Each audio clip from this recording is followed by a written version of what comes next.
और कल भी मैं आपसे कह रहा था, पुस्तक में पढ़ोगे यही बात तो पता नहीं भीतर उतरे कि नहीं उतरे। संत गुरुजनों के मुख से श्रवण करोगे तो वो भाव जरूर आपके हृदय का स्पर्श करेगा। यही संत की महिमा है, यही सत्संग की महिमा है। आप देखो, क्या महादेव भगवान की लीला का रहस्य नहीं जानते? उनसे अधिक कौन जानता है? लेकिन फिर भी संतों के मुख से भगवान की कथा सुनते हैं, संतों को सुनाते हैं, कथा सुनते भी हैं और कथा सुनाते भी हैं। जैसे ही समाधि से उठते हैं और मां भवानी को कथा सुनाने लगते हैं, चले जाते हैं किसी के पास, पहुंच गए महर्षि अगस्त्य के आश्रम में। किस लिए आए हैं? फिर आपसे कथा सुनने आए हैं। महादेव आए हैं कथा सुनने, जो भगवान की आत्मा है, जो भगवान को अपने से भी अधिक प्रिय हैं। कलातीत कल्याण कल्पांतकारी, सदा सज्जनानंद दाता पुरारी, और चिदानंद संदोह मोहापहारी, प्रसीद प्रसीद प्रभो मन्मथारी। जो सदा सज्जनानंद दाता पुरारी, वो आए हैं, चलकर आए हैं। किस लिए? बोले सत्संग करने के लिए आए हैं, कथा सुनने के लिए आए हैं।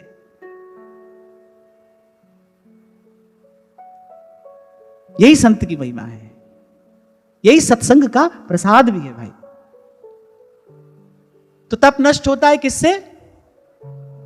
जोर से बोलो, अहंकार से। और तप का अर्थ केवल जंगल में जाकर होने वाली तपस्या नहीं है। सत्कर्म भी, शुभ कर्म भी, जो भी आप करते हो, वो जप ध्यान क्यों ना हो, वो सेवा सुमिरन जो भी हो, पर उसके मूल में एक कर्तृत्व का अहंकार ना हो। और शुचिता पवित्रता नष्ट होती है किस कारण? आसक्ति के कारण। और तीसरा चरण दया, ये नष्ट हुआ किससे? मद के कारण। जब व्यक्ति मद से अंधा हो जाता है ना, चाहे वो मद रूप का हो, धन का हो, विद्या का हो, पद प्रतिष्ठा का हो, जब व्यक्ति मदांध हो जाता है, किसी को कुछ समझता नहीं। आपने बहुत घटनाएं देखी सुनी होंगी कि अमुक व्यक्ति शराब पीकर गाड़ी चला रहा था और ऐसे कितने लोगों को रौंद दिया। मद में व्यक्ति अंधा हो जाता है ना, उसकी दया नष्ट हो जाती है। मदांध व्यक्ति का हृदय पाषाणवत हो जाता है, पत्थर के जैसा कठोर, उसकी दया नष्ट हो जाती है। अब जब बात मद की आए ना, तो बात बहुत समझ लेने की है कि भाई नशा केवल मादक द्रव्यों में ही नहीं होता। मैं तो कहता हूं वो सब जो मद है ना, थोड़ी देर का है, 2-4 घंटे में उतर गया, 1 आध दिन में उतर गया। पर जो धन का मद है, विद्या का मद है, रूप का मद है, प्रतिष्ठा का मद है, ये तो चढ़ा ही रहता है व्यक्ति पर। व्यक्ति किसी को कुछ जानता समझता ही नहीं, स्वयं कोई भगवान समझने लगता है, बन के बैठ जाता है भगवान। और पीछे मुड़कर देखो, शरीर की अवस्था की यदि मैं बात करूं तो आप सब लोगों ने मुझसे अधिक संसार देखा है। पीछे मुड़कर देखो, वो जो कल भगवान थे आज कहां हैं? वो जो कल लाखों करोड़ों लोगों के भगवान थे, वो आज कहां हैं? पर होता क्या है, उस समय व्यक्ति मदांध हो जाता है, मद से अंधा हो जाता है, निर्दय हो जाता है, दीन दुखियों का शोषण करने लगता है। अरे बल मिला था किसके लिए? किसी निर्बल का बल बनते, किसी दीन दुखी की सहायता करते। आपको धन मिला था किस लिए? किसी की सेवा करते, किसी का सहयोग करते। आपको विद्या मिली थी किस लिए? किसी के जीवन में ज्ञान का प्रकाश लेकर आते, किसी को सन्मार्ग पर चलाते। पर गोस्वामी जी कह रहे हैं, विचार करने की बात है, प्रभुता पाए काय मद नाही। जब प्रभुता आती है तो मद आता ही है। इसीलिए संतों ने किसी भी प्रकार से इसको स्वीकार ही नहीं किया, अपने जीवन में आने ही नहीं दिया। अंत तक यही कहते रहे, यही करते रहे, मेरा मुझ में कछु नहीं, जो कछु है सो तो तेरा तुझको सौंपते, क्या लागे है मोह।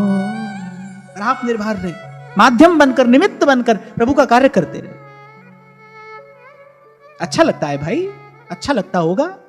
चारों तरफ जय जयकार हो रही हो, मार्ग में आपके लिए पलक पावड़े बिछाए जा रहे हो, चारों तरफ आपका जय घोष हो रहा है, सब देखना सुनना बड़ा अच्छा लगता है। पर बड़ी भारी कीमत चुकानी पड़ती है इसकी।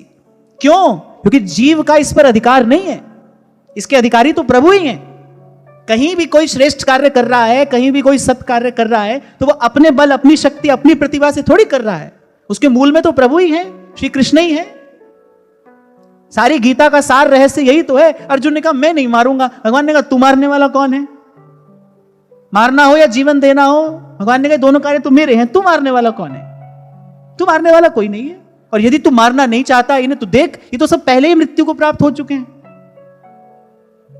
भगवान ने कहा अरे जीवन दान देना हो या जीवन हरण करना हो, ये दोनों अधिकार तो मेरे हैं, तू मारने वाला कौन है?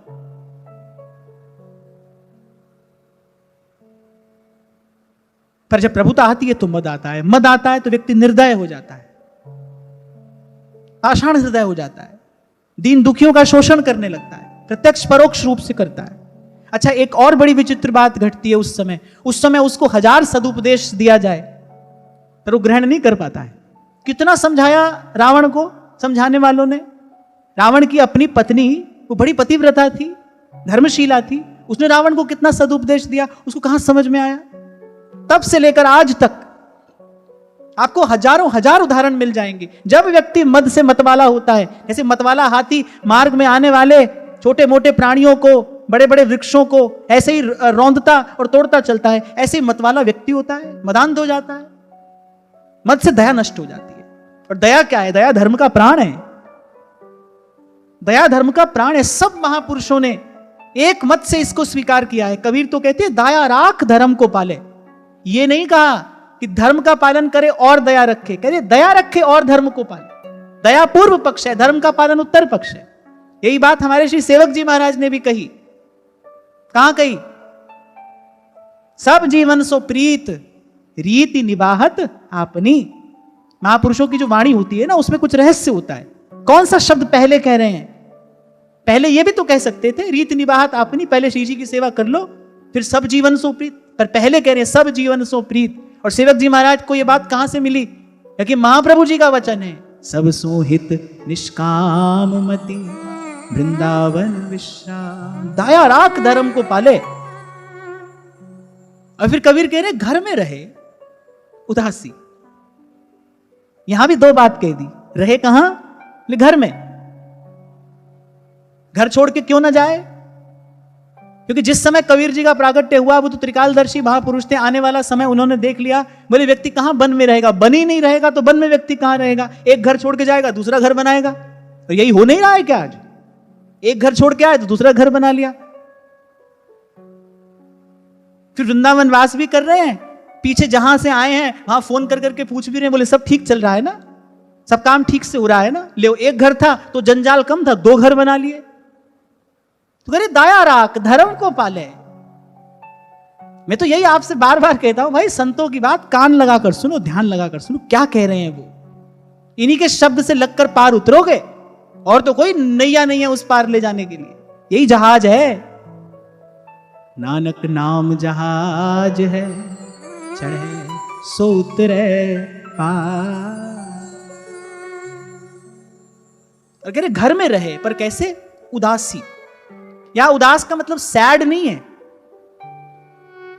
उदास का मतलब सैड नहीं है। उदास का मतलब निष्पक्ष होकर रहे, राग द्वेष से मुक्त होकर रहने का प्रयास करे, प्रभु का सेवक बन के रहे, प्रत्येक आने वाले विधान को प्रभु की इच्छा समझकर स्वीकार करे, और मैं सेवक सचराचर रूप राशि भगवंत, इस भाव से घर में रहे। घर में रहे उदासी। कह रहे यदि इतना कार्य कर ले, अपना सा जीव सबको जाने, सहज मिले अविनाशी। अपना सा जीव सबको जाने। घर के सेवक बेचारे भयंकर गर्मी में तप रहे हैं, काम कर रहे हैं, सेठ जी बैठे हैं कमरे के अंदर, सोफा पर बैठे बैठे माला घुमा रहे हैं, और बीच बीच में चिल्ला भी देते हैं, क्या कर रहे हो, आवाज क्यों आ रही है, कहां से आ रही है, देख नहीं रहे हम भजन कर रहे हैं। अरे अपना सा जीव सबको जाने। जैसा कष्ट आपको होता है ना भाई, वैसा ही सबको होता है। जैसी पीड़ा आपको होती है वैसी पीड़ा सबको होती है। अपना सा जीव सबको जाने, सहज मिले अविनाशी।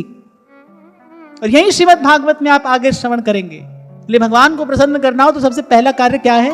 दयया सर्वभूतेषु संतुष्ट्या येन केन वा। दयया सर्वभूतेषु, जीवे दया, नामे रुचि। और महाराज परीक्षित कह रहे, बोले कलयुग में, बोले जो दया रूपी चरण है ये भी नष्ट हो गया। कैसे नष्ट हो गया? बोले अज्ञान के कारण मनुष्य जो है बोले वो मद से अंधा हो रहा है, मतवाला हो रहा है, विचार नहीं करता है क्या? पानी के ना बुदबुदा और मानुष की जात, शरीर में शक्ति है कितनी, कितनी शक्ति है? अगर रूप का मद हो, हाँ एक बात बड़ी अच्छी है, मद कैसा भी हो एक दिन उतरता जरूर है। मैंने कहा ना, मादक द्रव्यों से जो मद होता है वो तो 2-4 घंटे में उतर जाता है, 1-2 दिन में उतर जाता है। लेकिन धन का, यौवन का, पद का जो मद होता है वो थोड़ी देर से उतरता है, वो नैया डुबा कर उतरता है, वो तुमको नरक तक उतार कर ही उतरता है, पर उतरता है। रूप का मद हो, रूप का मद हो तो जैसे मुट्ठी की रेत झर जाती है, ऐसे जाते जाते रूप भी तो चला ही जाता है। और मैं कहता हूं जाते जाते क्या, एक ततैया नाक पर काट जाए, भगवान ना करे, लो उसके बाद अपना ही मुख दर्पण में देखने में डर लगेगा। इतनी तो कहानी है, और क्या है। और धन का मद तो भाई मैंने तो बड़े उदाहरण अपने ही जीवन में देख लिए, जिन्होंने अपनी बुद्धि से अपार धन कमाया, उन्होंने अपने ही निर्णय के कारण वो सब गंवा भी दिया। उसी बुद्धि से कमाया भी, उसी बुद्धि से गंवाया भी। और पद की बात करें तो भाई प्रधानमंत्री का ही पद क्यों ना हो, प्रधानमंत्री का ही पद क्यों ना हो। वो संसार जो कभी देव पुरुष और भगवान का अवतार कहने लगता है और वही प्रश्न चिन्ह भी लगाने लगता है, वो मद भी उतर जाता है, वो भी नहीं रहता। अरे छोटी मोटी बात तो क्या करें, पद की बात यदि हो तो छोटी मोटी बात क्या करें। संत कहते हैं कि 1 लाख पुत्र और 1.25 लाख नाती, ऐसा परिवार रावण का। और कह रहे 100 रावण घर दिया न बाती की। गोस्वामी जी कह रहे रहा न को रोवन हरा, वो धूल में पड़ा है, कितना ही बड़ा पद क्यों ना हो।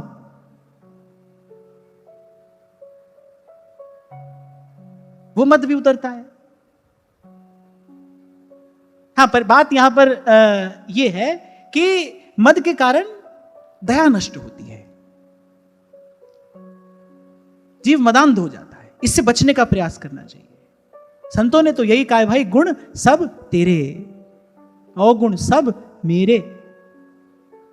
शास्त्रों में, पुराणों में जिन श्रीमद् भागवत जी का आश्रय लेकर हम चिंतन कर रहे हैं, यहां पर पदे पदे आपको देखने सुनने को मिलेगा कि जहां भी कहीं कोई गुण प्रकट है उसके मूल में श्री कृष्ण ही है। अभी गत सत्र में हमने जो चर्चा की, माता पृथ्वी ने भगवान में रहने वाले जिन दिव्य गुणों का गान किया, जहां भी कहीं इन गुणों की छटा दिखाई पड़ती है, मूल में तो भाई भगवान ही है, मूल में तो प्रभु ही है। इसलिए गुण है भी सही यदि तो अपना नहीं है भाई। अपना लेखा जोखा तो यह कहता है, मौसम कौन कुटिल खल कामी। हृदय को हिला देने वाला है श्री महाप्रभु जी का वाक्य, क्वाहम तुच्छः परम मधमः प्राण्य हो गर्र कर्मा। श्री यामुनाचार्य जी भगवान की स्तुति करते हुए कहते हैं, श्री रंगनाथ भगवान की स्तुति करते हुए कह रहे कि हे प्रभु, ऐसा कौन सा नीच निंदित कर्म है जो मैंने 1000 बार नहीं किया हो। और आज भी जब मैं आपके सन्मुख खड़ा हूं, आज भी उन वृत्तियों से मैं मुक्त नहीं हुआ हूं। मैं तो केवल आपकी कृपा की आकांक्षा लेकर यहां खड़ा हूं आपके सन्मुख, कि आपकी कभी कृपा दृष्टि होगी और हम इन सब से मुक्त हो जाएंगे। हमारी हरि तुम ही सो सुधरेगी, तुम ही सो सुधरे। प्रभु पूछते हैं, भाई रोज हमारे सन्मुख आकर क्यों खड़े हो जाते हो? बस इसी भाव से, यही आशा लेकर आते हैं, नागरिया की सुधरेगी जब अखियां इतही ढरेंगी। हमारी हरि तुम ही सो सुधरेगी, तुम ही सो सुधरेगी।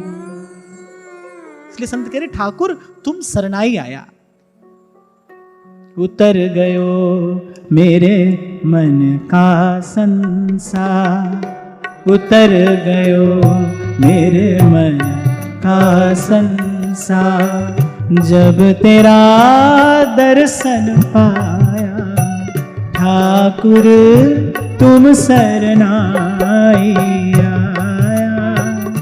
तुम शरनाई आया ठाकुर तुम शरनाई आया, तुम शरनाई आया, तुम शरनाई आया ठाकुर तुम शरनाई आया, तुम शरनाई आया ठाकुर तुम शरनाई आया ठाकुर तुम शरनाई आया, तुम शरनाई।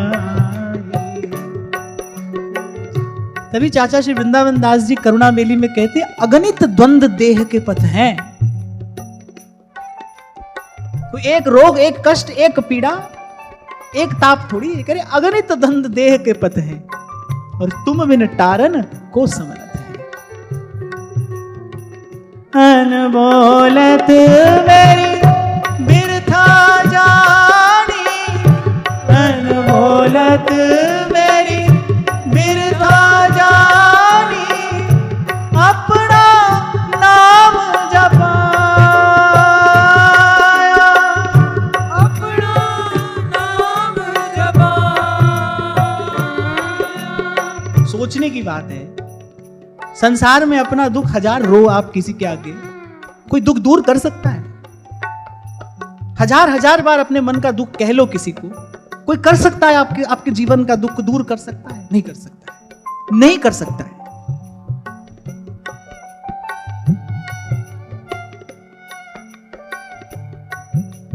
अभी कुछ दिन पहले एक माता, उस बेचारी का युवान पुत्र चला गया, 1 मिनट के लिए मुझे मिली बाहर, तो मैंने कहा माता इस समय तेरा दुख दूर करने की सामर्थ्य प्रभु के अतिरिक्त और किसी में नहीं है। दूर करेंगे तो वही करेंगे, उन्हीं की शरण पकड़ना, उन्हीं की ओर देखना, आशा भरी दृष्टि से उन्हीं की ओर देखना, कहीं और ना जाना, किसी से ना कहना। संसार हजार बार सुन ले, कर क्या सकता है? कुछ नहीं कर सकता है। अरे वाह, महाराज कह रहे प्रभु के दरबार में, प्रभु के दरबार में क्या मौज है। कह रहे अनबोलत मेरी बिरथा जानी, मैंने कहा भी नहीं और प्रभु ने मेरे मन की पीड़ा, मेरी व्यथा जान ली। अनबोलत मेरी बिरथा जानी, अनबोलत मेरी बिरथा जानी, अपना नाम जपाया,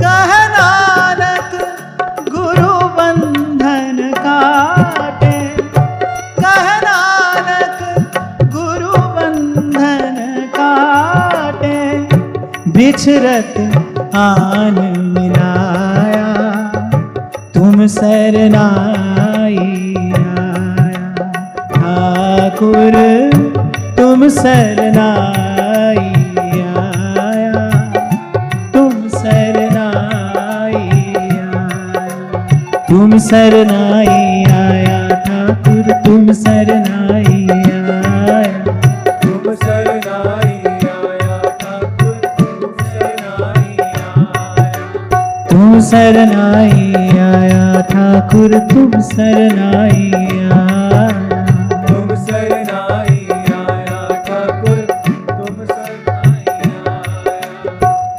ठाकुर तुम शरनाई आया,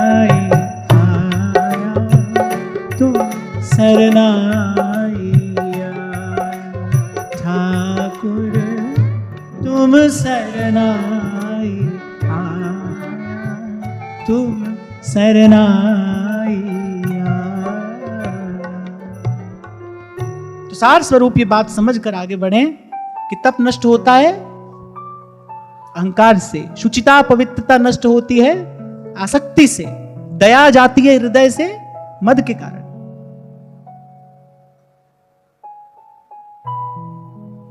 और इन सब दुर्गुणों से बचने की युक्ति यही है, ठाकुर तुम शरणाई आया, प्रभु के चरण कसकर पकड़े और पकड़े रहे।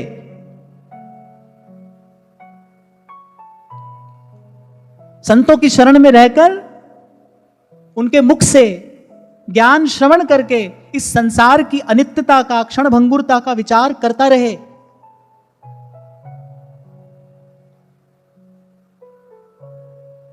महाराजा जनक और अष्टावक्र जी के संवाद में एक और बड़ी सुंदर बात मिलती है। महाराजा जनक ने पूछा कि जहां चारों ओर अग्नि की ऐसी उत्ताल तरंगें उठती हो, उस अग्नि सिंधु में कोई कैसे शांत हो, कैसे मिले यहां शांति? तो महामुनि उत्तर देते हैं, अनित्यम सर्वमेवेदम तापत्रितय दूषितम असारम निंदितम हेयम इति निश्चित्य शाम्यति। ये संसार अनित्य है, त्रिताप से दूषित है। असारम निंदितम हेयम, अरे ऐसा निश्चय करके ही कोई शांत हो सकता है भाई, इससे पहले नहीं हो सकता। अब कोई प्रश्न करेगा कि आप तो कहते हैं कि एक और ये सारा सचराचर जो है वो भगवान का ही रूप है, और फिर संसार की ऐसी निंदा भी कर रहे हैं, दोनों बातें कैसे सही हो सकती हैं? महाप्रभु भी कहते हैं अपनी वाणी में, पाए जान जगत में सब जन कपटी कुटिल कलिजुगी टंच, और वही महाप्रभु ये भी कह रहे हैं, सबसो हित निष्काम मति वृंदावन विश्राम। दोनों बातों में विरोधाभास सा मालूम पड़ता है ना। सही बात क्या है? वस्तुतः महापुरुष कहना क्या चाह रहे हैं? कहने जब, क्योंकि मैंने आपसे पहले कभी कहा था, आप में क्रिया शक्ति भी है और आप में भाव शक्ति भी है। दोनों को सही स्थान पर लगाना अनिवार्य है। भाव शक्ति को भगवान में लगाना है और क्रिया शक्ति को सेवा में लगाना है। जब संसार की सेवा करे तो प्रभु का स्वरूप समझकर सेवा करे, लेकिन अगर सुख की आशा संसार से बंधने लगे, फिर संसार की अनित्यता का विचार करे, संसार की क्षणभंगुरता का विचार करे। असारम निंदितम हेयम इति निश्चित शाम्यति, बोले ऐसा निश्चय करके ही कोई शांत हो सकता है। जब तक लगे ना भाई यहां से कुछ मिलेगा, आज नहीं तो कल मिलेगा, तब तक शांति नहीं है। और जैसा अभी मैंने आपसे कहा ना, प्रभु के चरण कसकर पकड़े रहो, क्योंकि मुझे तो ऐसा लगता है भाई ये जितने मन के दुख दोष द्वंद्व हैं, जितने पाप ताप शाप हैं, सब प्रभु के चरण शरण होकर ही दूर होते हैं। विभीषण जी भी जब भगवान के पास पहुंचे, यही तो कहा, उर कछु प्रथम वासना रही। हाँ प्रभु, मेरे मन में भी वासना तो थी, उर कछु प्रथम वासना रही। अच्छा, कामना भी कह सकते थे, मेरी वासना थी, अर्थात मेरी जो इच्छा थी वो स्वार्थ से युक्त थी, निंदित थी। उर कछु प्रथम वासना रही, प्रभु पद प्रीति सरित सो वही। पर करुणा निधान के चरणों का दर्शन किया और हमारा मन निर्मल हो गया। इसीलिए तो आपसे कहता हूं भाई, जीव शुद्ध होकर भगवान से नहीं मिलता, भगवान के शरणागत होकर शुद्ध होता है। जैसे स्वर्ण को एक संस्कार से शुद्ध किया जाता है ना, ऐसे ही जो जीव है ना, ये शुद्ध होता है, हो जाता है। पर कैसे? इस शरणागति के संस्कार से सुसंस्कृत होकर जीव शुद्ध होता है। प्रभु की चरण शरण पकड़कर कोई शुद्ध होता है। इसीलिए महापुरुषों ने इस संसार की अनित्यता का भी विचार किया, युग के दोषों का भी विचार किया, अपने प्रारब्ध का भी विचार किया। अच्छा, प्रारब्ध से मुक्ति तो तब संभव है ना जब वृत्ति सुधर जाए। चलो भाई, मान लिया कि भाई पिछला जो है उसको तो हम निपटा लेंगे, अगला प्रारब्ध ना बने, अगला भी तो साथ ही साथ बन रहा है। कौन सा आज मन सुधर गया है? हजार हजार दुख भोग कर कोई मन सुधर जाता है?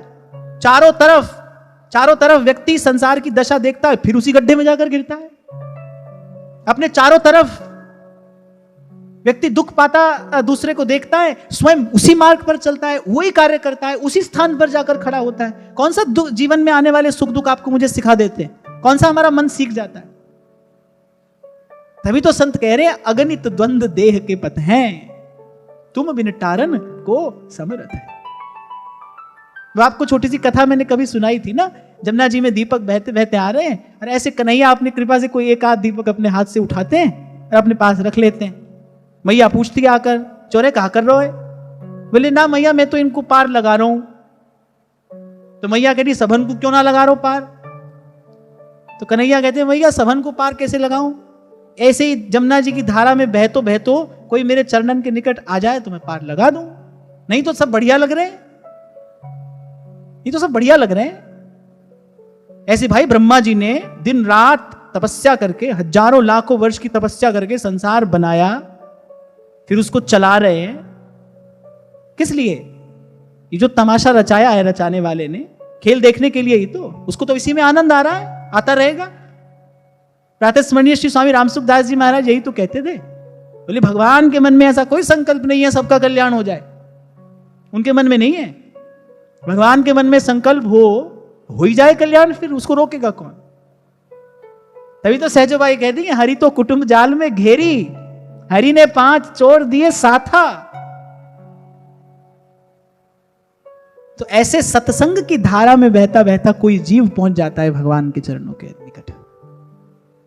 नहीं तो भाई पारासर सुर इंद्र, कलप कामिनी मन फंद्या। आचार्य प्रभु की वाणी का विचार करो, करे मन फंसा है किसका? आपका मेरा नहीं, हमारी तो जाने क्या क्या दशा दुर्दशा है, हमको पता ही नहीं है। पारासर सुर इंद्र, कलप कामिनी मन फंद्या, और परे देह दुख द्वंद, कौन क्रम काल निकंद्या। कौन मुक्त हुआ है इससे? भगवान वेदव्यास कहते हैं, मुझे स्मरण नहीं है किस पुराण का श्लोक है, अन्यथा वैष्णवी माया देवानाम अपि दुर्जया, कथम निवर्तते पुंसाम श्रीमद् भागवतम बिना। भगवान की चरण शरण के बिना बोले कौन इससे मुक्त हुआ है? कौन? इसलिए मैंने कहा भाई सब रोगों की औषधि यही है, यही है। प्रभु के चरण पकड़ लीजिए, बार बार कहिए प्रभु से, बार बार कहिए प्रभु से, मौसम दीन न दीन हित तुम समान रघुबीर। श्री रामचरितमानस का यहां विश्राम होता है। गोस्वामी जी अंत में यह बात कह रहे हैं, आप देखो ऐसा महत् कार्य किया है गोस्वामी जी ने। श्री रामचरितमानस भव सिंधु से पार जाने के लिए नौका स्वरूप है। ऐसा महत् कार्य गोस्वामी जी ने किया, और आप देखो एक एक क्षण के लिए एक कण जितना श्रेय नहीं ले रहे हैं उसका। वो कह रहे हैं प्रभु ये कार्य आपने मुझे निमित्त बनाकर करा लिया, मेरी व्यथा भी सुनो, मुझे ना भूल जाना। मौसम दीन न दीन हित तुम समान रघुबीर, अस विचारी रघुवंश मणि, हरहु विषम भव भीर। सारे रोगों की एक औषधि है, एक शरणागति। नहीं तो भाई आज जहां से चर्चा आरंभ हुई, निंदा हो, चुगली हो, अहंकार हो, आसक्ति हो, मद हो, क्या ये सब दुर्गुण हमारे जीवन में नहीं है? सभी के सभी तो हैं, कोई कम है कोई अधिक है, कि सारे दुर्गुण ही तो हैं। तो हम तो भाई कौन कौन से रोग की औषधि करेंगे, और कब तक करेंगे, कहां तक करेंगे? इसलिए ठाकुर तुम शरणाई आया। श्रीमद् भागवत की सबसे सुंदर बात यही तो है। श्रीमद् भागवत जी कुछ भी कहती हूं, वो वार्ता ज्ञान की हो, वैराग्य की हो, भक्ति की हो, फिर अंत में ले श्री कृष्ण के चरणों में ही आती है। यही श्रीमद् भागवत का प्रसाद है। यस्याम वै श्रूयमाणायाम कृष्णे परम पुरुषे भक्तिरुत्पद्यते, भक्तिरुत्पद्यते। इसीलिए शायद गत सत्र में मैंने आपसे कहा था, जो निष्ठा से यहां पर बैठकर श्रवण करेगा, क्योंकि मैं इसी संकल्प से यहां पर आकर बैठता हूं, जो निष्ठा से यहां पर बैठकर श्रवण करेगा, उसको कथा श्रवण करते करते अपने भीतर परिवर्तन भी अवश्य दिखाई देगा, और अंत में उसे श्री कृष्ण के प्रेम का, प्रीति का प्रसाद भी अवश्य मिलेगा। ये श्रीमद् भागवत की महिमा है। बात तो ऋषि मुनियों के, संतों भक्तों के शब्दों वचनों पर विश्वास करने की है ना। कहा ही गया है श्रीमद् भागवत में, स्थान स्थान पर कहा गया है भाई, इसका फल श्री कृष्ण है, श्री कृष्ण का प्रेम है, श्री कृष्ण का अनुराग है, कृष्ण दर्शन लालसा है।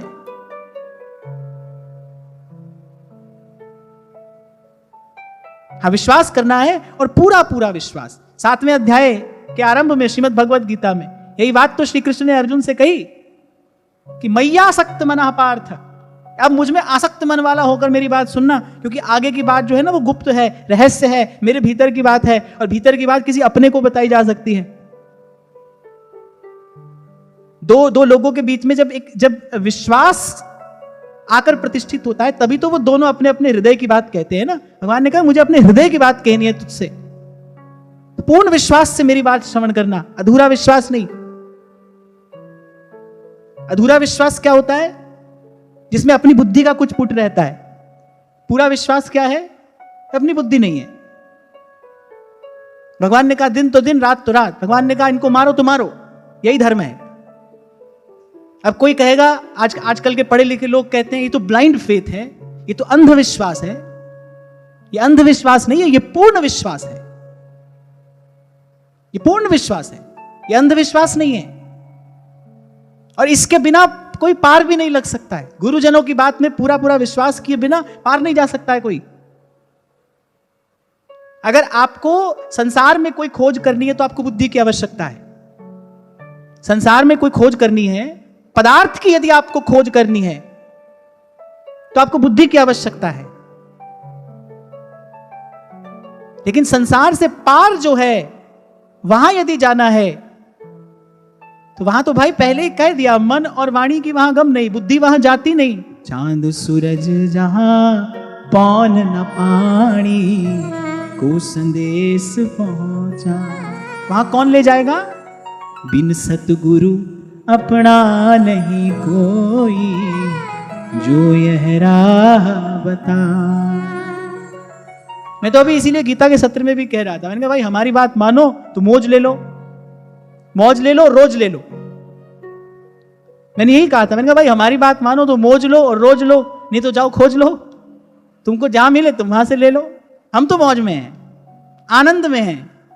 संत सबद लग उतरे पार, सुख पाया, सुख पाया, रहम तेरी सुख पाया सदा।